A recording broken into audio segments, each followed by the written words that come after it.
parle. Chaque jour, Charles et Carole vous présentent la leçon de l'école du sabbat.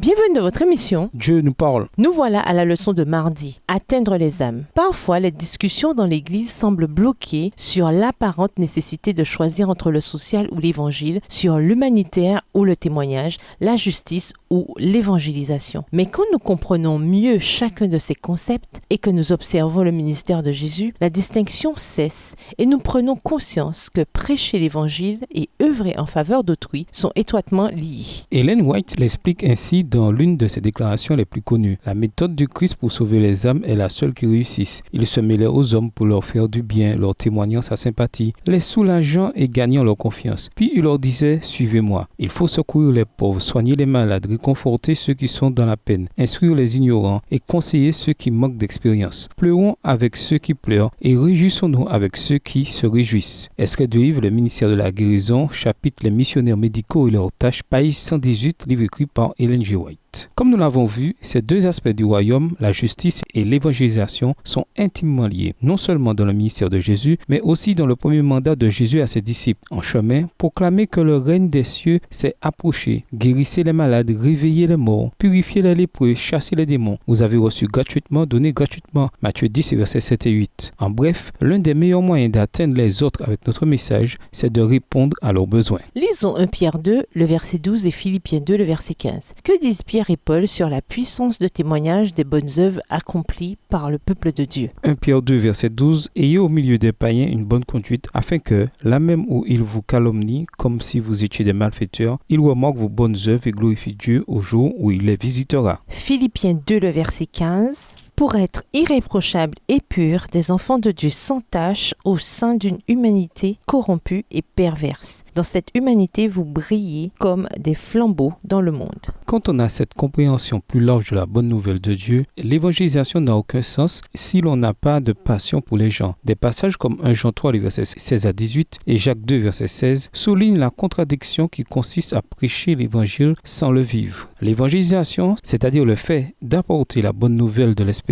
du salut, de la repentance, de la transformation et de l'amour accueillant de Dieu, est une expression de justice. L'évangélisation et le désir de justice découlent tous deux d'une reconnaissance de l'amour de Dieu pour les perdus, pour les gens brisés et dans la souffrance. Un amour qui grandit aussi dans nos cœurs sous l'influence de Dieu dans nos vies. Nous ne choisissons pas une action ou l'autre. Nous travaillons plutôt avec Dieu en travaillant avec les gens, en répondant à leurs besoins réels et en utilisant toutes les ressources que Dieu nous a confiées. Comment être sûr toutefois qu'en faisant de bonnes œuvres pour autrui, nous ne négligeons pas la bonne nouvelle du salut? Et nous vous laissons avec la question du jour. Le Christ nous a donné le parfait exemple du service envers les nécessiteux. Quels facteurs nous ont amenés à nous détourner de son plan? Au revoir. Et à demain si Dieu veut.